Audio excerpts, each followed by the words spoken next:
Brought to you by KR Mangalam University. We provide you the platform to turn your dreams into reality. Give wings to your aspirations with KR Mangalam University. वो आपने attack का मतलब रहता है वो बार उसको मतलब attack आ चुका है यार। समझा करो, तुम्हारे हाथ जोड़ ले यार। लड़की आएगी, लड़की ध्यान दे देगी। तुम्हारे हाथ जोड़ता हूँ मैं। उसका अटैक आ चुके हैं भैया, मेरे भाई को मत ले मेरे से यार। एक मिनट भैया, उसकी तबीयत खराब है, तुम्हारे हाथ जोड़े यार। उसकी जान दे। तू अंदर बैठ, अंदर बैठ, तू अंदर बैठ, मैं तुम्हारे हाथ जोड़ता हूँ। किसकी हमारे हाथ बोल रहे यार, हमारे हम बच्चों को खो चुके हैं, भाई को नहीं खोना। वो आपने अटैक का मतलब रहता है वो बार उसको मतलब अटैक आ चुका है यार। समझा करो, तुम्हारे हाथ जोड़ ले यार। लड़की आएगी, लड़की ध्यान दे देगी। तुम्हारे हाथ जोड़ता हूँ मैं।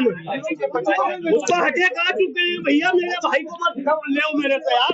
आपको जानकारी क्या मिली? क्या जानकारी मिली थी आपको? सोनम का गोविंद जी से पता चला है। गोविंद जी का फोन आया था कि सोनम अपने को मिल गई है। तो गाजियाबाद कोई होटल थी, वहाँ पे होटल के पास में वो होटल वाले से उसने फोन लगा के उसके भाई को बोला है। होटल से उसके भाई होटल वाले ने फोन दिया है उसको, सोनम को। तो क्या बोलते हैं, उसके भाई से बात हुई फोन पे, ठीक है ना। इसके बाद में हमको 5 बजे, सुबह 5 बजे हमको पता चला है। अच्छा, हाँ। तो गोविंद जी का वही है, गोविंद जी शिलोंग में है। शिलोंग में थे, शिलोंग से निकल चुके हैं वहाँ के लिए। शिलोंग से निकल चुके हैं। 7 बजे, 7:30 की उनकी फ्लाइट थी। 11 बजे वो हम पहुंच जाएंगे सोनम के पास में। तो ये जो आपके पास रात को जो आपकी बात हुई थी, तो वो गोविंद ने क्या कहा था? पूरी क्या बात बताई? गोविंद ने बस इतना ही बोला था कि पापा बिट्टी मिल गई है, मैंने छोरी मिल गई अपनी सोनम, और वो बहुत ज्यादा रो रही थी। अच्छा, कौन कौन लोग साथ थे? सरकार से मेरी एक ही हाथ जोड़े की निवेदन है कि सीबीआई की मेरे को जांच चाहिए, माने चाहिए। वो मैं पीछे नहीं हटूंगा उस चीज से। मेघालय पुलिस कह रही है कि आपकी बेटी ने कुछ लड़कों के साथ षड्यंत्र करके राजा की हत्या की। वो गलत बोल रही है। क्यों? वो इसलिए गलत बोल रही है क्योंकि वहाँ की पुलिस फंस रही है। वो पुलिस वहाँ की फंस रही है। पुलिस ने वहाँ अभी कोई जांच नहीं करी, पुलिस वहाँ की फंस रही है। और ये मैं सीबीआई की मांग इसलिए ही कर रहा हूँ ताकि कि वो पुलिस का भी हाथ है इस केस में। ये राजा के मर्डर में वहाँ की पुलिस का 100% हाथ है। ये मैं गारंटी के दावे के साथ बोल रहा हूँ ये चीज। आपके राजा तो वो कौन लोग थे? 3 लोग कौन थे? वो 3 लोग कौन थे? ये हमको पता नहीं कौन है। वो पुलिस बताए वहाँ की कौन है कौन नहीं है। भाई हमने थोड़ी उनको गिरफ्तार किया है कि अरेस्ट किया है। जो सीसीटीवी फुटेज आए थे उसमें दिख रहे थे ये लोग। वो होटल में से दिख रहे हैं हमको। सीसीटीवी में होटल में से दिख रहे हैं वो लोग। आप इन्हीं की जांच करने का बोल रहे थे? हम इन्हीं लड़के की जांच करने को बोल रहा हूँ। तो आज 5 दिन से उन्हीं लड़के की बात करने के लिए चिल्ला रहा था। तो वहाँ का वो होटल वाला बोलता है कि हमारे कर्मचारी है, सीसीटीवी में आया है। मोबाइल पे अपनी मीडिया वाले ने पूछा कि ना मेरे कर्मचारी है। तो वहाँ पे होटल वाले भी होने चाहिए इस केस में। आपके राजा के परिजनों से आपकी बात हुई? नहीं, अभी नहीं हुई मेरी बात। उनका कोई फोन आया? अभी मेरे पास तो अभी फोन नहीं आया क्योंकि वो लोग वहाँ गए हुए हैं, सोनम के पास गए हुए हैं। वो जो उनका राजा का भाई है वो गए हुए हैं सुबह के। अच्छा, इंदौर से सोनम और राजा दोनों ही गए थे या और भी कोई दोस्त गए थे साथ? सिर्फ यहाँ से ये दोनों ही जने गए थे। अच्छा, ये अरेंज मैरिज थी? नहीं, हम लोगों ने शादी करी थी, माने गार्डन लेके नहीं। हाँ, 3 महीने पहले हमने संबंध कर लिया था। ये दोनों पहले से जानते थे? नहीं, पहले से नहीं जानते थे, कोई किसी को नहीं जानता था। और हमारे बच्चे ऐसे थे भी नहीं किसी से फालतू बातचीत करें, क्योंकि वो तो काम वाली बच्ची थी, धंधे वाली लड़की थी। उसको दूसरे आदमी से सुबह यहाँ से भाई के साथ ऑफिस जाना, ऑफिस से घर आना। अच्छा, आप लोगों ने रिश्ता किया था तो कैसे रिश्ता हुआ था इन दोनों का? बहुत बढ़िया हंसी खुशी से रिश्ता किया था। बच्चे था अपने राजा के परिवार? हमने ऐसे क्या बोलते हैं, जो हमारे समाज की जो किताब रहती है उसमें हम लोग नाम लिखवा देते हैं। रामनवमी के दिन ये भंडारा होता है हमारी समाज का, रघुवंशी कॉलोनी, वो भंडारे में हम लोग नाम लिखवाते हैं कि हमारी बच्ची यहाँ तक पढ़ी है, इतनी उम्र है। तो उन लोगों ने भी ये चीज का नाम लिखवाया था, ठीक है ना। तो फिर फोन पे हमारी चर्चा हुई थी। फोन पे चर्चा होने के बाद में एक ने एक का घर द्वार देखे, सब चीज देखी, बातचीत हुई, बच्चे से मिलाए गए। नमस्कार दोस्तों, क्राइम तक में आपका स्वागत है। बात करते हैं इंदौर केस की। इस केस में अब एकदम रियलिटी सामने आ गई है। ये साफ हुआ है कि सोनम ही इस पूरे मामले में साजिश करता थी। शुरुआत से हम ये रिपोर्ट फॉलो कर रहे थे और कहीं से भी ऑल्दो ये चीज़ें साफ थी कि सोनम का इसमें रोल हो सकता है, लेकिन इसलिए कोई नहीं बोल रहा था क्योंकि कयासों पर कोई स्टोरी नहीं बनानी चाहिए और ना ही पुलिस इस बाबत कोई खुलासा कर रही थी। वो अपने आप ही अंदर ही अंदर इन्वेस्टिगेशन कर रही थी और ये मुझे लगता है कि हम काफ़ी बुराई करी हमने पुलिस की शुरुआत में, लेकिन 7-8 दिन बाद उन्होंने एक अच्छा आउटकम दिया। बिल्कुल, इसमें कोई दो राय नहीं है कि ये जिस तरह का रिज़ल्ट इस केस का निकला, मतलब मर्डर मिस्ट्री जिस तरह से रिवील हुई, ऐसा आम तौर पर तो इंसान नहीं सोच सकता। देखिए, ऐसा नहीं कि पहली बार ऐसी घटना हुई है, ऐसी घटनाएँ पहले भी हुई हैं, लेकिन आदमी ऐसा इमेजिन नहीं करता क्योंकि एक बेकसूर लड़का इमेजिन क्यों नहीं करता इस तरह की इसलिए नहीं करता चिराग भाई, क्योंकि एक लड़का जो बेकसूर है, जिसकी कोई किसी से दुश्मनी नहीं है, क्या सिर्फ शादी करना गुनाह हो गया? अगर ऐसी बात थी तो लड़की को शादी नहीं करनी चाहिए थी। आप बताइए ना, मतलब इसे तो कहते हैं स्केपगोट, बलि का बकरा इसी को कहते हैं। तो राजा के साथ वही बात हुई। ये कितनी दुखद बात है, लोग इस कहानी पर यकीन नहीं कर पा रहे। अगर आज हम और आप इस मामले पर सुबह-सुबह बैठकर चर्चा कर रहे हैं, तो क्यों कर रहे हैं? क्योंकि इसमें वो शॉकिंग एलिमेंट है कि कोई आदमी अपने खुशियों की खातिर किसी की इस तरह से जान ले सकती है। एक और ज़िक्र करना चाहूँगा, मेरठ का वो जो हत्याकांड था नीले ड्रम वाला, मुस्कान वाला, वो मामला क्यों इतना चर्चित हुआ? इसलिए चर्चित हुआ क्योंकि ये जो घटनाएँ होती हैं ना, ये अनइमेजिनेबल होती हैं। क्योंकि कई बार ऐसी चीज़ें होती हैं, लेकिन फिर भी इंसान इस बात को यकीन नहीं कर पाता कि कोई अपने स्वार्थ की खातिर, अपनी खुशियों की खातिर किसी बेगुनाह इंसान का कत्ल करा सकती है या कर सकता है। अच्छा, एक और भी बहुत इम्पोर्टेंट बात है, वो ये चिराग कि लड़कियाँ या महिलाएँ आम तौर पर उनमें दया भाव या करुणा का भाव बहुत ज़्यादा होता है। हमने लड़कियों को माँ के तौर पर इसमें देखा एक है, चीज़ ममता बताइए, होती है। आपकी ठीक है, इसमें एक चीज़ बताइए कि ये सोनम ने जो स्टेप लिया, मारने का स्टेप क्यों लिया? भई अगर उसको अफेयर करना था, जैसे आपने शुरुआत में कही शादी नहीं करती, ये कहा जाए कि शादी दबाव में उसने करी और फिर उसके पास कोई चारा नहीं बचा और उसको लगा कि भई अब एक ही तरीका है, इसको मार देंगे तो प्रॉपर्टी भी मिल जाएगी और बाद में मैं इस तरह से शादी कर लूँगी। नहीं, चारा नहीं बचा मैं नहीं कहूँगा, क्योंकि बहुत सारे चारे बचे थे।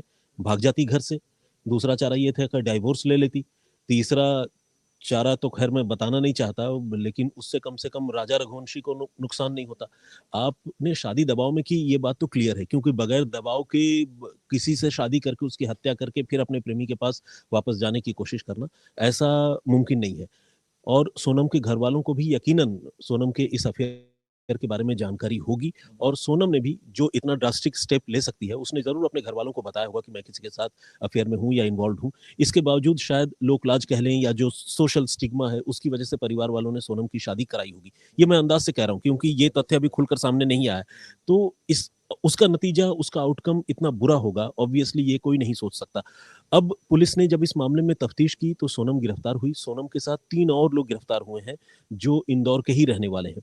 और राज कुशवाहा नाम का एक लड़का है, जिसके साथ सोनम के अफेयर हैं या रिलेशन है, इस तरह की बात पुलिस ने बताई है और इस पूरे मामले का खुलासा हुआ है। एक और इम्पोर्टेंट बात, सुबह-सुबह जो मेघालय के मुख्यमंत्री हैं, कॉर्नड सांगमा, उन्होंने एक्स पर पोस्ट करके अपनी पुलिस को बधाई दी और उन्होंने कहा कि 7 दिन की अथक मेहनत और प्रयास के बाद मेघालय की पुलिस ने इस मामले को क्रैक कर लिया है और सोनम को भी बरामद कर लिया गया है और 3 असैलेंट्स को, मतलब हमलावरों को, इंदौर से, मध्य प्रदेश से पकड़ा गया है। तो जैसे ही, हालांकि उन्होंने क्लियर नहीं लिखा था कि सोनम ही इस मामले में इन्वॉल्व है, लेकिन जैसे ही ये बताया गया कि इंदौर से किलर्स पकड़े गए हैं, तो जाहिर है फिर इन दोनों में से किसी के साथ तो कनेक्शन जुड़ना था। एक बंदा जो मर गया उसके साथ तो किलर्स का कनेक्शन जुड़ेगा नहीं, जिसने मारा उसके साथ ही जुड़ेगा।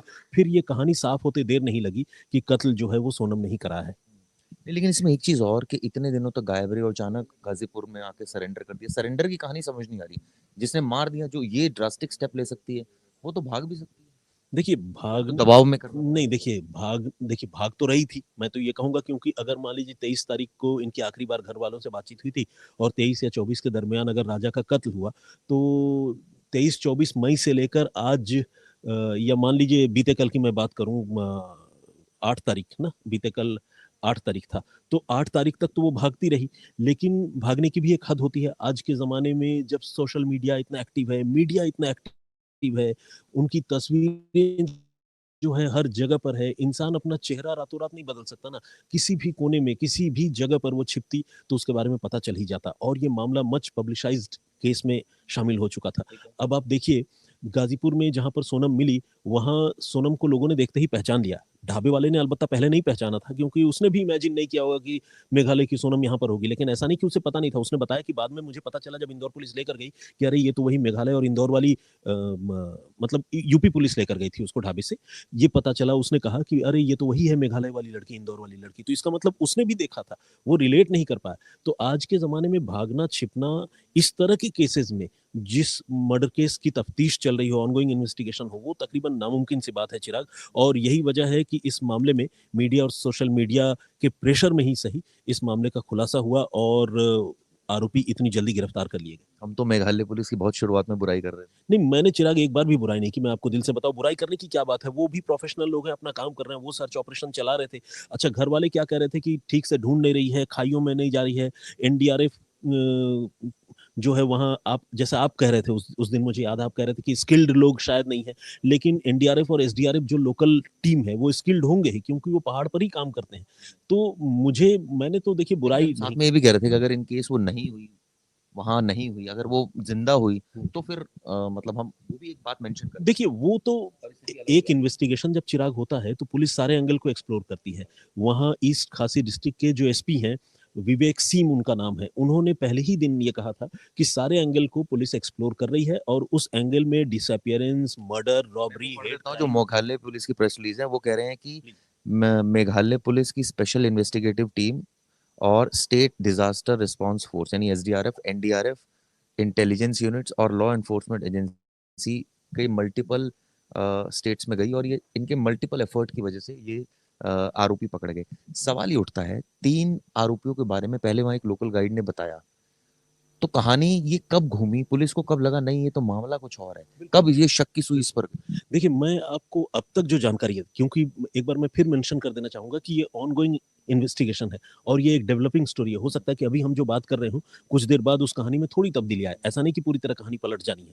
तो अभी जो जानकारी है उसके हवाले से मैं चिराग आपको बताना चाहता हूँ कि इस मामले का खुलासा कैसे हुआ। देखिए, सबसे पहले वो जो गाइड है जिसका हम जिक्र कर रहे हैं, उस गाइड ने रॉबर्ट पैड, मेरे ख्याल से उसका नाम है, रॉबर्ट या अल्बर्ट, कुछ इनिशियल नेम है, एग्जैक्टली मुझे याद नहीं आ रहा है। तो उसने सबसे पहले ये बताया कि सोनम और राजा को उसने एक बार अप्रोच किया था अपनी तरफ से हेल्प के लिए कि मैं गाइड हूँ, मुझे लेकर चलो। तो सोनम और राजा ने इनको मना कर दिया और उसके बाद वो एक दूसरे गाइड के साथ गए। हालांकि इस दौरान उस गाइड ने सोनम और राजा को 3 और ऐसे लोगों के साथ वहां घूमते हुए देखा था जो हिंदी स्पीकिंग लोग थे। अब हनीमूनिंग कपल जो है 3 और लोगों के साथ हो और वो लोग हिंदी बोल रहे हो, तो जाहिर सी बात है उस गाइड को लगा कि ये लोग उसके नोन होंगे, जानने वाले होंगे। लेकिन किसी के भी पर्सनल अफेयर में कोई इन्वॉल्व होता नहीं, और क्यों इन्वॉल्व होगा? गाइड को तो अपना काम करना है, उसे पैसे कमाने हैं लोगों को घुमाकर। तो यहाँ तक वो बात आई गई हो गई। इसके बाद जब सोनम और राजा ये दोनों डिसअपियर हो गए, मिसिंग हो गए, गायब हो गए, तो फिर क्या हुआ, गाइड तक पुलिस पहुंची। गाइड ने भी पुलिस को बताया कि साहब हमने ऐसा ऐसा देखा था। तो पुलिस को जो है इसके बारे में हिंट उस गाइड से पहले ही मिल चुकी थी। लेकिन जब तक पुलिस इस केस को क्रैक नहीं कर लेती, police day by day investigation की डिटेल शेयर नहीं करती, कोई भी पुलिस नहीं करती, क्योंकि उससे केस को नुकसान हो सकता है। तो पुलिस बहुत साइलेंटली ये पता करने में लगी थी कि वो 3 लोग कौन हो सकते थे जिनसे सोनम और राजा रघुवंशी की बात हो रही थी। एक और इंपॉर्टेंट बात चिराग मैं बताऊं, जब ये लोग वॉक कर रहे थे वहां पर, तो सोनम थोड़ी पीछे थी और राजा रघुवंशी के साथ वो तीनों लोग बात कर रहे थे। हो सकता है कि वो फ्रेंडशिप उन लोगों ने उस शॉर्ट स्पैन में राजा के साथ कर ली हो सोनम के इशारे पर, और राजा के साथ ही बात कर रहे थे और इस तरह से वो तीनों चल रहे थे। पुलिस को जब इन तीनों के बारे में जानकारी मिली और ये गायब हो गए, एक की लाश मिली और एक लापता रही, तो फिर पुलिस ने सोनम के बारे में और जानकारी एकत्रित करने की शुरुआत की और पुलिस ने यह भी देखा कि मेघालय से किन नंबरों पर इंदौर में बातचीत हो रही है। देखिए, बहुत कॉमन कनेक्शन मेघालय के इंदौर से नहीं बनता। एक बिल्कुल एकदम हार्डकोर हिंदी हार्टलैंड और एक ऐसी जगह जहां लोग हिंदी ठीक से समझते तक नहीं, ठीक है, कनेक्शन आमतौर पर नहीं बनता। भारत की यही विविधता है। तो मेघालय और इंदौर में जिन नंबरों पर बातचीत हो रही थी उसमें से एक नंबर ऐसा था जो पुलिस को शक जिस नंबर पर लगा। जब छानबीन आगे बढ़ी तो ये पता चला कि ये जो लड़की है, इस लड़की के पास 2 नंबर है। इस लड़की के पास 2 नंबर है। एक नंबर स्विच ऑफ हो चुका था, एक नंबर से वो पहले भी इंदौर बात कर रही थी और इस डिसअपियरेंस के बाद भी वो इंदौर बात कर रही थी। तो इस नंबर को जब पुलिस ने ट्रैक किया तो पता चला कि ये नंबर किसी और का नहीं बल्कि सोनम का ही है। कैसे नंबर का पता चला? मैंने आपको बताया कि टावर लोकेशन के जरिए होता है, डंप डेटा के जरिए होता है, इलेक्ट्रॉनिक सर्विलांस के जरिए होता है। ये सब टेक्निकल इन्वेस्टिगेशन की बातें हैं, पुलिस बहुत खुलकर नहीं बताती। लेकिन टावर के लोकेशन के ज़रिए और कहाँ से कहाँ कॉल जनरेट हो रही है, कहाँ बातचीत हो रही है, उन चीज़ों से पता चल जाता है। फिर सोनम के घर के इर्द-गिर्द के लोग हैं या नहीं, पुलिस ने ये भी देखना शुरू किया। राजा रघुवंशी से भी बातचीत हो रही होगी, तो राजा रघुवंशी को भी वहाँ इंदौर पुलिस जो है वो रडार पर लेकर रखी होगी, वॉच कर रही होगी कि राजा क्या किसी से बात कर रहा है। तो इन लोगों के बीच में जब बातचीत का कनेक्शन एस्टेब्लिश हुआ, तो मेघालय पुलिस ने इंदौर पुलिस से राब्ता कायम किया। दोनों पुलिस ने मिलकर इन्वेस्टिगेशन की और उसके बाद सोनम तो बाद में मिली। पहले इंदौर से 3 लोग उठा लिए गए। उन तीनों से जब पूछताछ हुई, सस्टेन्ड इंटरोगेशन हुआ, तो उन्होंने सब कुछ बता दिया। उसके बाद सोनम के पास भागने का कोई रास्ता नहीं था। एक अकेली लड़की कहाँ-कहाँ भागती? वहाँ 3 लोग ऑलरेडी उसके गैंग के पकड़ लिए गए। तो फिर सोनम जो है वो एक तरह से आप जिसे कहते हैं ना नमूदार हो गई या प्रकट हो गई और उसे गाजीपुर कैसे पहुंची? अब कैसे पहुँची ये अगेन चिराग इसका जवाब मेरे पास नहीं है। पुलिस अभी इन्वेस्टिगेट कर रही है। ऑब्वियसली बाय ट्रेन या बाय फ्लाइट हो सकता है बनारस पहुंची हो और वहां से गाजीपुर पहुंची हो। बनारस के बगल में गाजीपुर है, आपको पता है पूर्वांचल का वो भी एक हार्टलैंड है। लेकिन गाजीपुर जैसी जगह पहुंचने के पीछे क्या रीजन है, ये भी एक देखने वाली बात है। एक आदमी को ललितपुर यूपी से भी पकड़ा गया है और 2 लोगों को इंदौर से पकड़ा गया, मैं करेक्ट करना चाहूँगा। हाँ, तो इस तरह से ये इस पूरे मामले का खुलासा हुआ। तो मोबाइल फ़ोन के जो लोकेशंस थे, जो कन्वर्सेशन था, बहुत ज़्यादा। प्लस उस गाइड का वो जो एक आँखों में ही था। हाँ, उसने एस्टेब्लिश कर दिया कि 3 लोग थे। तो अब वो चेक करना था कि वो 3 लोग कौन हैं। नंबर्स का मतलब बहुत ज़्यादा टेक्निकल इन्वेस्टिगेशन पे ज़्यादा हो रहा है। और फिर बिल्कुल, बिल्कुल सीसीटीवी था, टेक्निकल इन्वेस्टिगेशन था और सबसे बड़ी बात मेघालय में हनीमूनिंग कपल के साथ 3 ऐसे लोग घूम रहे हैं जो हिंदी में बात कर रहे हैं। या तो लोकल लोग होते मान लीजिए और उनके डायलेक्ट से, उनके बातचीत करने के तरीके से वहाँ गाइड को या वहाँ की पुलिस को पता चलता कि ये लोकल लोगों के ही टच में थे। लेकिन ऐसा नहीं है, वो ऐसे लोगों के टच में थे जो हिंदी बोल रहे थे। तो यहाँ पर एक शक पैदा हुआ और मैं आपको एक और बात बताऊँ, पहले दिन से हमें एज़ अ क्राइम जर्नलिस्ट मन में हमारी ये शक तो था। हम एकदम लोग नहीं बोल रहे थे ना। एग्ज़ैक्टली ये बोलना बनता भी नहीं है। आप कैसे किसी को बोलेंगे कि भाई ये लड़की ही जो है वो कातिल नहीं हो सकती है। ये भी नहीं कह सकते क्योंकि वो बड़ा इनह्यूमन सा साउंड करता है और मान लीजिए कल को ना हो तो हम क्या जवाब देंगे? तो मन में पुलिस के भी ये बात रही थी। पुलिस भी इस चीज़ को देख रही थी लेकिन पुलिस भी तब तक नहीं बता रही थी जब तक सबूतों के साथ पुलिस आरोपी को गिरफ्तार न कर लेती। तो इसीलिए पुलिस को पहले ही शक हो गया था क्योंकि पुलिस ने जब देखा कि हिंदी स्पीकिंग लोगों के साथ इसकी बातचीत हो रही है, तो इसका मतलब जो भी वो हिंदी स्पीकिंग लोग हैं जो गायब हो गए हैं इस घटना के बाद, वरना वो भी सामने आते पुलिस को बताते कि अरे हमारी दोस्त थी, वो राजा रघुवंशी से हमने कल ही मुलाकात की थी, उसकी मौत हो गई है, वो बताते खुद। अगर वो भी गायब हो गए, इसका मतलब वो किलर्स हैं या वो गायब होने में उनका रोल है, पुलिस को ये बात पता चल गया। इसी के साथ पुलिस को ये भी पता चल गया कि इनका कनेक्शन मध्य प्रदेश से और इंदौर से 100% होगा। अगर मेघालय से या किसी और जगह के लोग होते, तो सोनम से कनेक्शन ही नहीं एक और चीज बनर्जी साहब कि मारने का जो स्टेप होता है वो तो बिल्कुल एकदम एक्सट्रीम स्टेप है और वो लास्ट स्टेप है कि भाई ये तो मुझे करना पड़ेगा। जिससे शादी कर रहे हो आप, हनीमून मनाने जा रहे हो, अचानक उसको मारने का प्लान। आप जैसे आपने शुरुआत में हम भी ये बात कर रहे थे, भाई तलाक ले सकती थी, बहुत सारी चीजें थी, कर सकती थी और इनफैक्ट शादी के बाद भी भाग सकती थी। जैसे भी कई हमने केसेस देखे कि लोग शादी करते हैं 10 दिन में और भाग जाते हैं अपने अफेयर्स जिनके साथ होते हैं। इसने मारा तो क्या इसके पीछे वजह ये रही कि काइंड ऑफ कुछ प्रॉपर्टी में हिस्सा इसको मिल जाए? नहीं देखिए कत्ल करने के पीछे क्या मोटिव था? प्रॉपर्टी हथियाना था या फिर खुंदक में थी राजा रघुवंशी से या फिर हो सकता है कि अपने घर वालों से ही गुस्सा हो कि तुमने मेरी ज़िंदगी बर्बाद कर दी ज़बरदस्ती के। हाँ, मैं अभी अपनी ज़िंदगी भी बर्बाद करूँगी और मैं कुछ ऐसा करूँगी जिससे आप लोगों को अफ़सोस होगा। तो क्या क्रिमिनल के माइंड में क्या चल रहा है ये बता पाना बड़ा मुश्किल है। लेकिन आपने जो कहा मर्डर जो है हमेशा ड्रास्टिक स्टेप या लास्ट स्टेप नहीं होता। कई लोगों का दिमाग अलग तरीके से काम करता है। अगर कोई वाइज़ या समझदार आदमी होगा, तो वो आत्मरक्षा के अलावा और किसी भी रीज़न से किसी इंसान की हत्या करने के बारे में सोच भी नहीं सकता है। मतलब क्या आपके इस दुनिया में दुश्मन नहीं है? क्या मेरे नहीं है? हम कभी उस एंगल पे सोच ही नहीं सकते, हमारा माइंड उस तरह से काम ही नहीं करता। लेकिन बहुत सारे लोगों का दिमाग जो है अलग-अलग सिचुएशन में अलग-अलग तरीके से काम करता है। तो वो मुस्कान का मामला ले लीजिए, इस तरह से बहुत से मामले अभी उत्तर प्रदेश में भी एक मामला आया था जिसमें एक लड़की ने शादी के 10-11 दिन के अंदर ही अपने पति की हत्या करवा दी थी। औरैया का था जिसमें तमंचे से गोली मारी उसके पति को और उसके पति का जो है वो पोकलेन वगैरह का काम था, वो गाड़ी लेकर बुलाकर ले गया उसको।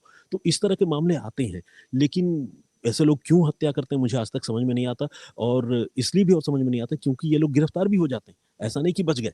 तो मैं तो कहूँगा कि बड़े बेवकूफ़ किस्म के लोग होते हैं जो इस तरह का गलत फैसला और गलत कदम उठाते हैं। चिराग। अभी मुझे लग रहा है पुलिस की भी इसमें एक वो पीसी चल रही है जिसमें पुलिस भी काफी कुछ खुलासा कर रही है, बता मुझे रही लगता है। है कि हमें अपने दर्शकों को वो दिखाने की कोशिश करेंगे। बिल्कुल। कोशिश करते हैं वो प्रेस कॉन्फ्रेंस ही हम दिखाएं। हम्म। लेकिन एक चीज और आपने बताया कि इन्वेस्टिगेशन, क्योंकि इसमें 4-5 चीजें बहुत अहम है। मोटिव, आप 6 दिन 7 दिन कहाँ रहे, आपने इन लोगों को हायर क्यों किया और आपने मारा क्यों। तो मुझे लगता है कि शुरुआत में जो हम कह रहे थे कि भाई एनडीआरएफ एसडीआरएफ ढूंढ नहीं पाते, कहीं ना कहीं उनको भी हिंट मिल गया होगा कि यहाँ है ही नहीं। नहीं, बिल्कुल। हिंट मतलब क्या, देखिए एक एक इंच तो कोई भी नाप नहीं सकता ना। और आज के ज़माने में ड्रोन टेक्नोलॉजी है, उन्होंने ड्रोन भी उड़ाए थे। हालांकि कई बार ड्रोन से ज़मीन का एक एक कोना नहीं दिखता, क्योंकि पेड़ है, झाड़ियां हैं। तो कॉम्बिंग करने के बाद, सर्च करने के बाद उनको ये लग तो गया होगा कि यहाँ पर है नहीं। दूसरा ये कि अगर मतलब नहीं है, तो इसके अलावा पैरेलली इन्वेस्टिगेशन भी चल रहा था। जैसा मैंने आपको बताया, गाइड से बात करना, सीसीटीवी फुटेज निकालना, और जो मोबाइल फोन से कॉल जनरेट हो रहे हैं मेघालय से मध्य प्रदेश या मध्य प्रदेश से मेघालय, वो कितने कॉल जनरेट हो रहे हैं दिन भर में। मेघालय कोई बहुत बड़ा राज्य नहीं है, तो और जैसा कि मैंने आपको बताया, कोई बहुत फ्रीक्वेंट कनेक्शन भी नहीं होगा मेघालय और इंदौर के लोगों के बीच में, और मध्य प्रदेश में भी एक पर्टिकुलर टाउन इंदौर। तो इन सारी चीज़ों को पुलिस पैरेलली इन्वेस्टिगेट कर रही थी। लेकिन जैसा कि मैंने आपको बताया कि जब तक मामले का ऑफिशियली खुलासा नहीं हो जाता, खुद पुलिस भी नहीं बताती। इसमें जो काफी अहम रोल रहा, जिसमें आपने मेंशन किया, वो मोबाइल रिकॉर्ड्स की जो जांच हुई, उससे बहुत चीजें 100%, इसमें कोई दो राय नहीं है। मोबाइल फोन जो है वो एक क्रूशियल रोल प्ले करता है। प्लस ये जो 3 लोग थे जो घूम रहे थे, इनके भी मोबाइल फोन की लोकेशन पुलिस ने चेक की होगी। हाँ, एक डंप डेटा टेक्नोलॉजी होता है, इससे ये पता चलता है कि कौन कौन से मोबाइल नंबर किन टावरों पर एक्टिव है और किन टावरों पर वो मूव कर रहे हैं, किस किस लोकेलिटी में, किस किस इलाके में जा रहे हैं। तो जब ये गाइड ने पुलिस को बताया होगा कि हमने 3 हिंदी स्पीकिंग लोगों को देखा है जिनका ताल्लुक इंदौर से है, या उसने इंदौर तो नहीं बताया होगा, लेकिन जब पुलिस ने डंप डेटा निकाला होगा तो उन मोबाइल नंबरों का कनेक्शन इंदौर से निकला होगा। ये मैं अज्यूम कर रहा हूँ, पुलिस ने भी बताया नहीं। तो इस तरह से पुलिस ने जो है उस इन्वेस्टिगेशन को आगे बढ़ाया होगा। चलिए, धन्यवाद आपका सत्यम भाई। काफी डिटेल में हम लोगों ने आपको बताया। मैं चाहता हूँ जाते जाते आपको कुछ और रिपोर्ट्स के साथ छोड़कर जाऊँ। आपको जानकारी क्या मिली? क्या जानकारी मिली थी आपको? दो सोनम का गोविंद जी से पता चला है, गोविंद जी का फोन आया था कि सोनम अपने को मिल गई है। तो गाजियाबाद कोई होटल थी वहाँ पे, होटल के पास में वो होटल वाले से उसने फोन लगा के उसके भाई को बोला है। होटल पे उसके भाई, होटल वाले ने फोन दिया है उसको, सोनम को। तो क्या बोलते हैं, उसके भाई से बात हुई फोन पे, ठीक है ना। इसके बाद में हमको 5 बजे, सुबह 5 बजे हमको पता चला है। अच्छा, हाँ। तो गोविंद जी का वही है, गोविंद जी शिलांग